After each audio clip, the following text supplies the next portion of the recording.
Notice के खिलाफ कांग्रेस का हल्ला बोल। आयकर विभाग द्वारा दिया गया है 1300 करोड़ का नोटिस। भारतीय राष्ट्रीय कांग्रेस के पदाधिकारी एवं कार्यकर्ताओं ने जिला मुख्यालय पर प्रदर्शन कर राष्ट्रपति को संबोधित ज्ञापन सौंपा। कहा कि केंद्र सरकार की शह पर वैधानिक संस्थाएं कांग्रेस को परेशान करने का काम कर रही हैं। कभी खाता सीज कर दिया जाता है तो कभी भारी भरकम टैक्स भरने की नोटिस पकड़ा दी जा रही है। ये लोकतंत्र का हनन हो रहा है। उसे बचाने के लिए हम सड़कों पर हैं। भारतीय राष्ट्रीय कांग्रेस के कार्यकर्ताओं ने आज जिला मुख्यालय पर प्रदर्शन कर महामहिम राष्ट्रपति को संबोधित ज्ञापन सौंपा।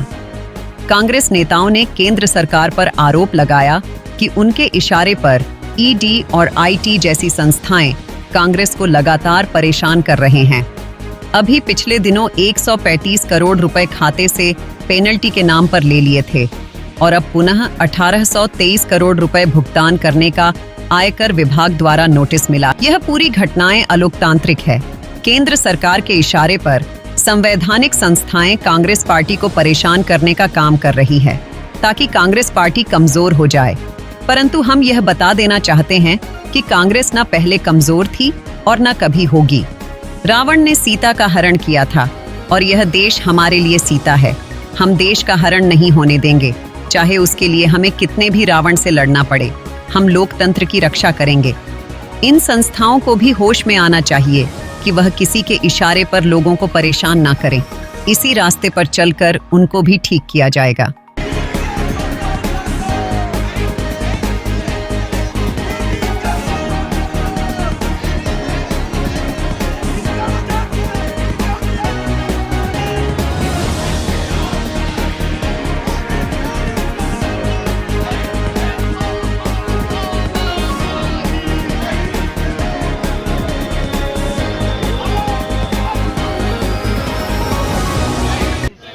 ये मामला ये है कि जो भारतीय जनता पार्टी की सरकार है केंद्र में, वो संवैधानिक संस्थाओं का दुरुपयोग कर रही है और वो अपने संस्थाओं के माध्यम से कांग्रेस को कमजोर करने की साजिश कर रही है। कांग्रेस के वित्तीय अधिकार को चुनौती दे करके हमारे खाते को सीज करके हमें गलत तरीके से जो पुराने आउटडेटेड केस है उनको निकाल करके इनकम टैक्स से परेशान करने की साजिश की जा रही है। हमारे खाता को बंद किया गया था, अब वसूली के लिए एक नया कड़ा तैयार किया जा रहा है। और जबकि उनको होश नहीं है कि जब चंदा वाला बांड के मामले में सुप्रीम कोर्ट ने उसको अवैध घोषित कर दिया, वो पैसा सबसे ज़्यादा भारतीय जनता पार्टी के खजाने में है, उसको तो तुरंत जब्त कर लेना चाहिए। जब आप चुनाव में आचार संहिता को मानते हुए अवैध धन को जब्त कर रहे हैं तो वहाँ क्यों नहीं हो रहा है? तो हम तो पूरी देश की जनता देख रही है कि जो लोग संविधान का शपथ लेते थे आज संविधान को खुद खा रहे हैं। ऐसा हम लोग होने नहीं देंगे। ये लोकतंत्र को बर्बाद करने की साजिश कर रहे हैं। जैसे सीता का हरण हुआ था तो हमारे लिए सीता ही लोकतंत्र है और हम दोबारा उसका हरण नहीं होने देंगे, चाहे उससे बड़े से बड़े रावण का मुकाबला करना पड़े। ये देश की जनता मुकाबला करने के लिए तैयार है। देश के लोकतंत्र की हम हिफाजत करेंगे, संविधान की हिफाजत करेंगे, देश की एकता अखंडता को मजबूत करेंगे और आने वाले दिन में कांग्रेस की सरकार बनेगी। और इन संस्थाओं को जो अपने अधिकारों का दुरुपयोग कर रहे हैं उनको भी होश में आना चाहिए। किसी रास्ते पर चल करके उनको भी ठीक किया जाएगा।